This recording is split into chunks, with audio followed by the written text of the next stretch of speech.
السلام علیکم ورحمۃ اللہ وبرکاتہ نحمدہ ونصلی ونسلم علی رسولہ النبی الامی الکریم۔ آج کا ہمارا موضوع جو آج کل بہت عام مسئلہ بنا ہوا ہے، جس کو شادی میں رکاوٹ، شادی کی بندش، رشتے کا آنا اور آ کر پھر بعد میں نہ ہو جانا یا رشتے کا نہ آنا، یہ تمام مسائل، اس کے لیے انشاءاللہ آپ کو ایک بہترین، مجرب اور مؤثر، جس میں انشاءاللہ یہ وظیفے کے دوران ہی اللہ کے حکم سے، اللہ کے امر سے انشاءاللہ رشتہ ہو جائے گا۔ آج کل یہ پریشانی عام ہے کہ لوگ شکایت کرتے ہیں کہ ہمارے پاس لوگ رشتہ دیکھنے آتے ہیں، ہاں کر کے چلے جاتے ہیں، گھر جا کے نہ کر دیتے ہیں۔ لوگ رشتہ دیکھنے آتے ہیں اور دیکھ کر نہ کر دیتے ہیں، یا رشتے نہیں آتے، بچیاں بیٹھی ہوئی ہیں کنواری اور عمر ان کی بڑھ رہی ہے، یا اسی طرح لڑکوں کا معاملہ ہے کہ رشتے میں نہ ہو جاتی ہے، ہاں ہو کے پھر نہ ہو جاتی ہے، اور جب کسی کو چیک کروایا جاتا ہے، کسی عامل کو، تو وہ پھر اس کے اندر بتاتے ہیں کہ بندش ہے۔ تو آپ یہ دیکھیں کہ اگر آپ کے بچے ان کے ایج رشتے کی ہو چکی ہے اور ان کے رشتے نہیں آ رہے، تو یہ بھی رشتے میں رکاوٹ سمجھی جائے گی۔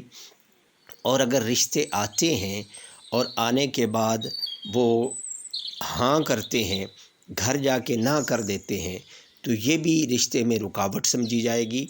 اور یا اگر ایسا ہوتا ہے کہ آتے ہیں، دیکھتے ہیں، ان کو پسند نہیں آتا، تو یہ بھی رکاوٹ سمجھی جائے گی۔ اگر یہ معاملات آپ کے ساتھ یا آپ کے کسی عزیز کے ساتھ یا آپ کے کسی دوست کے ساتھ چل رہے ہیں، چاہے لڑکے کا رشتہ ہے یا لڑکی کا رشتہ ہے، تو انشاءاللہ یہ عمل آپ کریں گے اللہ کے حکم سے۔ اللہ کے کلام کے اندر ایسی طاقت ہے کہ وہ مسائل کو حل کرنے کی طاقت رکھتا ہے۔ اللہ کے کلام سے ہمیں اس کے اوپر عمل بھی کرنا چاہیے، اور ہمیں اللہ کے کلام سے سارے فائدے حاصل کرنے چاہیے۔ تو اگر ایسا معاملہ ہے جو میں نے پہلے ذکر کیا، تو کرنا کیا ہے؟ ہاں، یہ بات یاد رکھیں کہ یہ عمل ماں باپ نے نہیں کرنا، والدین کے لیے نہیں ہے۔ یہ عمل اس لڑکے یا لڑکی کے لیے ہے جس کے رشتے میں رکاوٹ بن رہی ہے۔ اگر وہ اس عمل کو کرے گا تو انشاءاللہ رشتے کی رکاوٹ بھی ختم ہو جائے گی، اور انشاءاللہ اچھا اور بہترین رشتہ اللہ رب العزت کی طرف سے میسر آئے گا۔ غیب کے خزانوں سے اللہ رب العزت ایسے معاملات پیدا کر دیں گے، ایسے وسائل پیدا کر دیں گے کہ انشاءاللہ رشتہ جو ہے وہ خیر کے ساتھ، عافیت کے ساتھ اچھا رشتہ ملے گا۔ تو اس کے لیے آپ نے کرنا کیا ہے کہ روزانہ بعد نماز فجر، ایک بات اور عرض کروں کہ بعض اوقات ہم وظائف کرتے ہیں اور وظائف کا اثر نہیں ہوتا، اس کی وجہ ہمارا کوئی گناہ سامنے رکاوٹ بنا ہوا ہوتا ہے۔ تو ایک تو ہم 5 وقت کی نماز کی پابندی کریں، اور ساتھ یہ وظیفہ کریں۔ نماز فجر ادا کرنے کے بعد اسی جگہ پر باوضو بندہ بیٹھا رہے، اسی جگہ پہ جہاں پہ نماز ادا کی ہے، سلام پھیرنے کے بعد جو ذکر اذکار ہیں، وہ ذکر اذکار کرنے کے بعد اسی جگہ پر بیٹھا رہے، اور پہلے پڑھنا ہے بسم اللہ الرحمن الرحیم، اور اس کے بعد سورۃ التین پڑھنی ہے، ٹھیک ہے۔ اور اگر آپ کو زبانی نہیں آتی تو آپ قرآن کھول کے پڑھ لیں، میں یہاں بھی انشاءاللہ سکرین پر مینشن کر دیتا ہوں۔ تو یہ آپ نے سورۃ التین جو ہے یہ آپ نے پڑھنی ہے 61 مرتبہ، 61 مرتبہ آپ نے یہ پڑھنی ہے 40 دن تک۔ 40 دن لگاتار اس عمل کو کرتے رہیں، 40 دن کے اندر اندر ہی انشاءاللہ معاملات اللہ رب العزت کی طرف سے حل ہو جائیں گے۔ لیکن آپ اگر معاملات حل ہو جاتے ہیں تو اس عمل کو 40 دن تک آپ کنٹینیو رکھیں، اس کا فائدہ یہ ہوگا کہ انشاءاللہ رشتے کے اندر جو ہے وہ مزید بہتری آتی چلی جائے گی۔ تو میں آپ کو پڑھ کے سنا بھی دیتا ہوں اور مینشن بھی کر دیتا ہوں۔ آپ نے پہلی دفعہ اعوذ باللہ من الشیطان الرجیم پڑھنا ہے، پھر بسم اللہ الرحمن الرحیم پڑھنا ہے، پھر ہر مرتبہ آپ نے بسم اللہ الرحمن الرحیم پڑھ کر آپ نے یہ عمل کرنا ہے۔ زیادہ وقت نہیں، زیادہ سے زیادہ اس کے اندر آپ کو 20-25 منٹ لگیں گے۔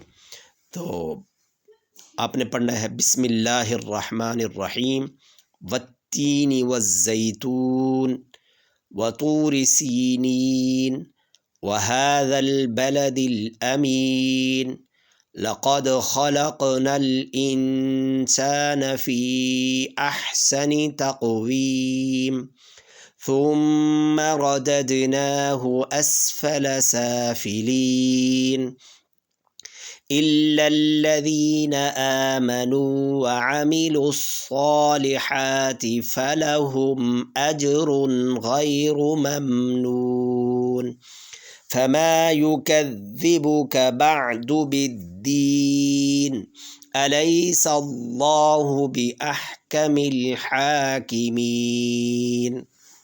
ایک مرتبہ پھر آپ سماعت فرما لیں۔ اعوذ باللہ من الشیطان الرجیم بسم اللہ الرحمن الرحیم والتین والزیتون وطور سینین وهذا البلد الأمین لقد خلقنا الإنسان في أحسن تقويم ثم رددناه أسفل سافلين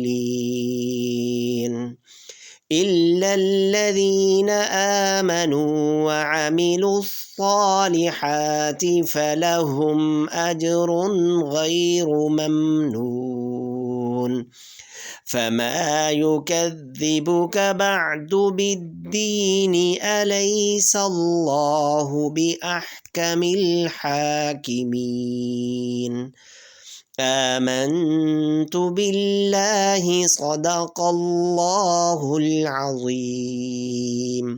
یہ آپ نے سورہ مبارکہ 40 دن تک اسی طریقے سے انشاءاللہ پڑھنی ہے۔ اللہ رب العزت کی طرف سے غیب کے خزانوں سے اللہ رب العزت رشتے کی رکاوٹ کے معاملات کو حل فرما دیں گے۔ دعاؤں میں مجھ سمیت پوری امت کو یاد رکھیے گا۔ السلام علیکم ورحمۃ اللہ وبرکاتہ۔